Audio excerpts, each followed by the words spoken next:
भगवान शंकर के पूर्ण रूप काल भैरव एक बार सुमेरु पर्वत पर बैठे हुए ब्रह्मा जी के पास जाकर देवताओं ने उनसे अविनाशी तत्व बताने का अनुरोध किया। शिव जी की माया से मोहित ब्रह्मा जी उस तत्व को न जानते हुए भी इस प्रकार कहने लगे, मैं ही इस संसार को उत्पन्न करने वाला स्वयंभू अजन्मा एकमात्र ईश्वर अनादि भक्ति ब्रह्म घोर निरंजन आत्मा हूँ। मैं ही प्रवृत्ति और निवृत्ति का मूलाधार सर्वलीन पूर्ण ब्रह्म हूँ। ब्रह्मा जी ऐसा कि पर मुनि मंडली में विद्यमान विष्णु जी ने उन्हें समझाते हुए कहा कि मेरी आज्ञा से तो तुम सृष्टि के रचयिता बने हो, मेरा अनादर करके तुम अपने प्रभुत्व की बात कैसे कर रहे हो। इस प्रकार ब्रह्मा और विष्णु अपना अपना प्रभुत्व स्थापित करने लगे और अपने पक्ष के समर्थन में शास्त्र वाक्य उद्धृत करने लगे। अंततः वेदों से पूछने का निर्णय हुआ तो स्वरूप धारण करके आए चारों वेदों ने क्रमशः अपना मत इस प्रकार प्रकट किया। ऋग्वेद जिसके भीतर समस्त भूत निहित हैं तथा जिससे सब कुछ प्रवत होता है और जिसे परमात्मा कहा जाता है, वह एक रुद्र रूपी है। यजुर्वेद जिसके द्वारा हम वेद भी प्रमाणित होते हैं तथा जो ईश्वर के संपूर्ण यज्ञों तथा योगों से भजन किया जाता है, सबका दृष्टा वह एक शिव ही है। सामवेद जो समस्त संसारी जनों को भरमाता है, जिसे योगी जन ढूंढते हैं और जिसकी भांति से सारा संसार प्रकाशित होता है, वे एक त्रयंबक शिव जी ही हैं। अथर्ववेद जिसकी भक्ति से साक्षात्कार होता है और जो सब या सुख दैख अतीत अनादि ब्रह्म है, वे केवल एक शंकर जी ही हैं। विष्णु ने वेदों के इस कथन को प्रताप बताते हुए नित्य शिवा से रमण करने वाले दिगंबर पीतवन धूली दूसरे प्रेमनाथ कुबेटाधारी सर्वावेष्टित वृपनवाही निःसंग शिव जी को पर ब्रह्म मानने से इनकार कर दिया। ब्रह्मा विष्णु विवाद को सुनकर ओंकार ने शिव जी की ज्योति नित्य और सनातन पर ब्रह्म बताया, परंतु फिर भी शिव माया से मोहित ब्रह्मा विष्णु की बुद्धि नहीं बदली।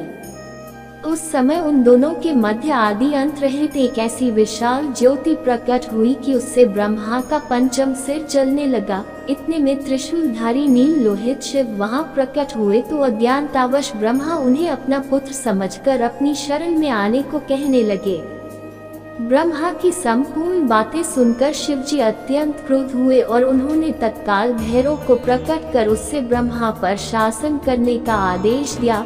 आज्ञा का पालन करते हुए भैरव ने अपनी बाईं उंगली के नखाग्र से ब्रह्मा जी का पंचम सिर काट डाला। भयभीत ब्रह्मा शतरुद्री का पाठ करते हुए शिव जी के शरण हुए। ब्रह्मा और विष्णु दोनों को सत्य की प्रतीति हो गई और वे दोनों शिव जी की महिमा का गान करने लगे। यह देखकर शिव जी शांत हुए और उन दोनों को अभयदान दिया।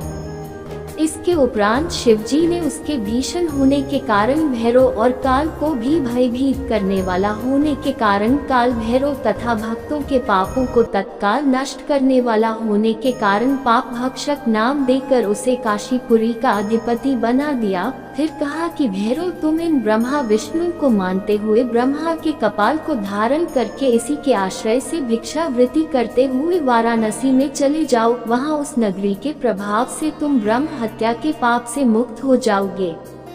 शिव जी की आज्ञा से भैरव जी हाथ में कपाल लेकर ज्यों ही काशी की ओर चले, ब्रह्म हत्या उनके पीछे पीछे हो चली। विष्णु जी ने उनकी स्तुति करते हुए उनसे अपने को उनकी माया से मोहित न होने का वरदान मांगा। विष्णु जी ने ब्रह्म हत्या के भैरव जी के पीछा करने की माया पूछना चाहिए तो ब्रह्म हत्या ने बताया कि वह तो अपने आप को पवित्र और मुक्त होने के लिए भैरव का अनुसरण कर रही है।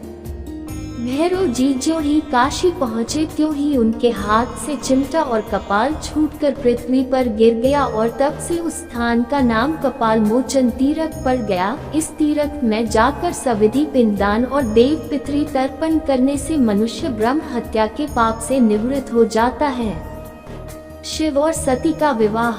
दक्ष प्रजापति की कई पुत्रियां थीं। सभी पुत्रियां गुणवती थीं। फिर भी दक्ष के मन में संतोष नहीं था। वे चाहते थे उनके घर में एक ऐसी पुत्री का जन्म हो जो सर्वशक्ति संपन्न हो एवं सर्व विजयनी हो, जिसके कारण दक्ष एक ऐसी ही पुत्री के लिए तप करने लगे। तप करते करते अधिक दिन बीत गए तो भगवती आद्या ने प्रकट होकर कहा, मैं तुम्हारे तप से प्रसन्न हूँ। तुम किस कारण वश तप कर रहे हो? दक्ष ने तप करने का कारण बताया तो माँ बोली, मैं स्वयं पुत्री रूप में तुम्हारे यहाँ जन्म धारण करूंगी। मेरा नाम होगा सती। मैं सती के रूप में जन्म लेकर अपनी लीलाओं का विस्तार करूंगी। फलतः भगवती आद्या ने सती रूप में दक्ष के यहाँ जन्म लिया। सती दक्ष की सभी पुत्रियों में सबसे अलौकिक थी।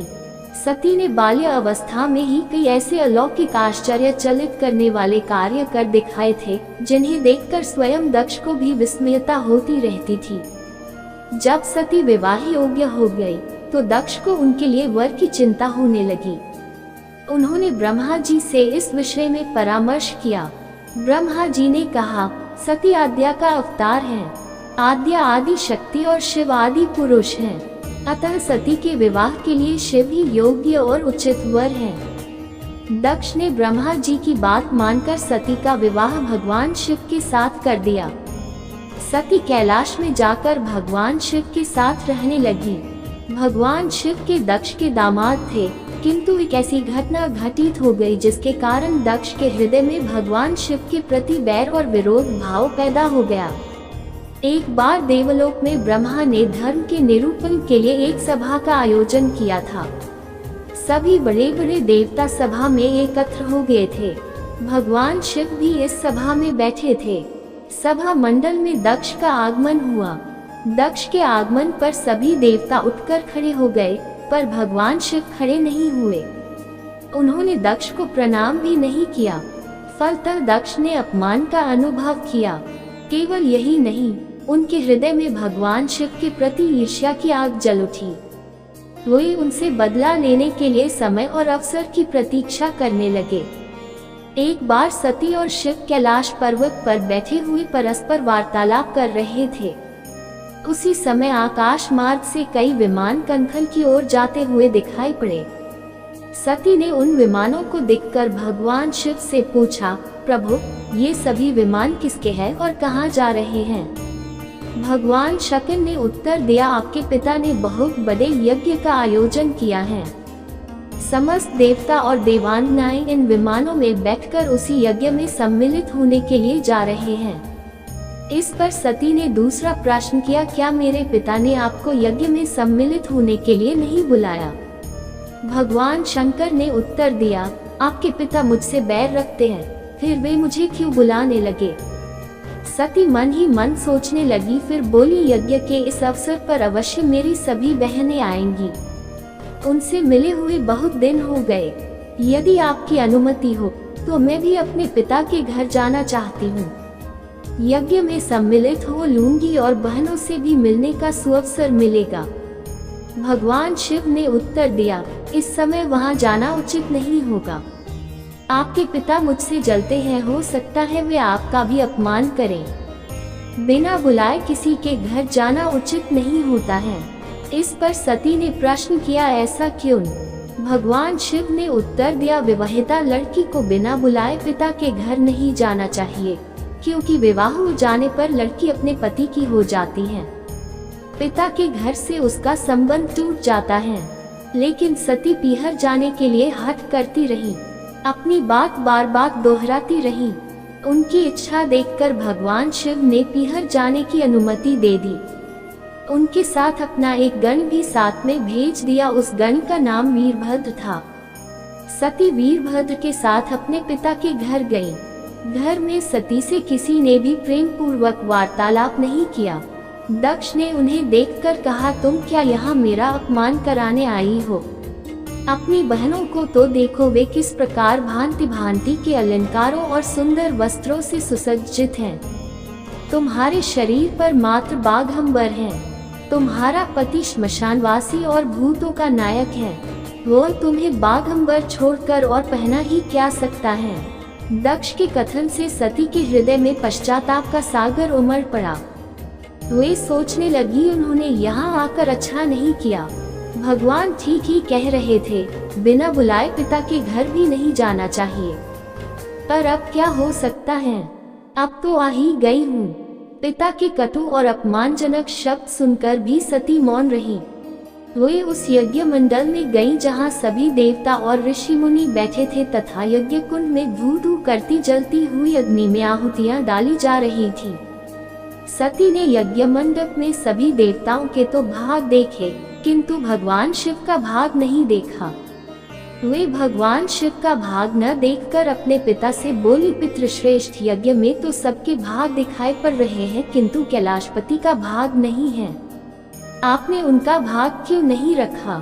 दक्ष ने गर्व से उत्तर दिया, मैं तुम्हारे पति शिव को देवता नहीं समझता। वो तो भूतों का स्वामी, नग्न रहने वाला और हड्डियों की माला धारण करने वाला है। वो देवताओं की पंक्ति में बैठने योग्य नहीं है, उसे कौन भाग देगा? सती के नेत्र लाल हो उठे, उनकी भौहें कुटिल हो गईं, उनका मुखमंडल प्रलय के सूर्य की भांति तेजोदीप्त हो उठा।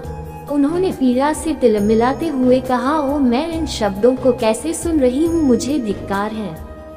देवताओं, तुम्हें भी धिक्कार है। तुम भी उन कैलाशपति के लिए इन शब्दों को कैसे सुन रहे हो जो मंगल के प्रतीक हैं और जो क्षण मात्र में संपूर्ण सृष्टि को नष्ट करने की शक्ति रखते हैं। वे मेरे स्वामी हैं। नारी के लिए उसका पति ही स्वर्ग होता है। जो नारी अपने पति के लिए अपमानजनक शब्दों को सुनती है उसे नरक में जाना पड़ता है। पृथ्वी सुनो, आकाश सुनो और देवताओं तुम भी सुनो, मेरे पिता ने मेरे स्वामी का अपमान किया है। मैं अब एक क्षण भी जीवित रहना नहीं चाहती। सती अपने कथन को समाप्त करती हुई यज्ञ के कुंड में कूद पड़ी। जलती हुई आहुतियों के साथ उनका शरीर भी जलने लगा। यज्ञ मंडप में खलबली पैदा हो गई, हाहाकार मच गया।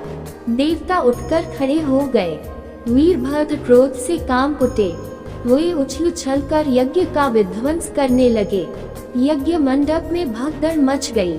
देवता और ऋषि मुनि भाग खड़े हुए। वीरभद्र ने देखते ही देखते दक्ष का मस्तक काटकर फेंक दिया। समाचार भगवान शिव के कानों में भी पड़ा। वे प्रचंड आंधी की भांति कनखर जा पहुँचे। सती के जले हुए शरीर को देखकर भगवान शिव ने अपने आप को भूल गए। सती के प्रेम और उनकी भक्ति ने शंकर के मन को व्याकुल कर दिया। उन शंकर के मन को व्याकुल कर दिया जिन्होंने काम पर भी विजय प्राप्त की थी और जो सारी सृष्टि को नष्ट करने की क्षमता रखते थे। वे सती के प्रेम में खो गए, बेसुध हो गए। भगवान शिव ने उन्मत्त की भांति सती के जले हुए शरीर को कंधे पर रख लिया। वे सभी दिशाओं में भ्रमण करने लगे। शिव और सती के इस अलौकिक प्रेम को देखकर पृथ्वी रुक गई, हवा रुक गई, जल का प्रवाह ठहर गया और रुक गई देवताओं की सांसें। सृष्टि व्याकुल हो उठी। सृष्टि के प्राणी पुकारने लगे, पाहिमाम पाहिमाम। भयानक संकट उपस्थित देखकर सृष्टि के पालक भगवान विष्णु आगे बढ़े। वे भगवान शिव की बेसुधी में अपने चक्र से सती के एक एक अंग को काट काट कर गिराने लगे। धरती पर 51 स्थानों में सती के अंग कट कट कर गिरे। जब सती के सारे अंग कट कर गिर गए तो भगवान शिव पुनः अपने आप में आए। जब वे अपने आप में आए तो पुनः सृष्टि के सारे कार्य चलने लगे। धरती पर जिन 51 स्थानों में सती के अंग कट कट कर गिरे थे वे ही स्थान आज शक्ति के पीठ स्थान माने जाते हैं। आज भी उन स्थानों में सती का पूजन होता है, उपासना होती है। अगर आपको हमारी यह वीडियो पसंद आई तो लाइक कीजिए, सब्सक्राइब कीजिए, बेल आइकन को क्लिक कीजिए। धन्यवाद।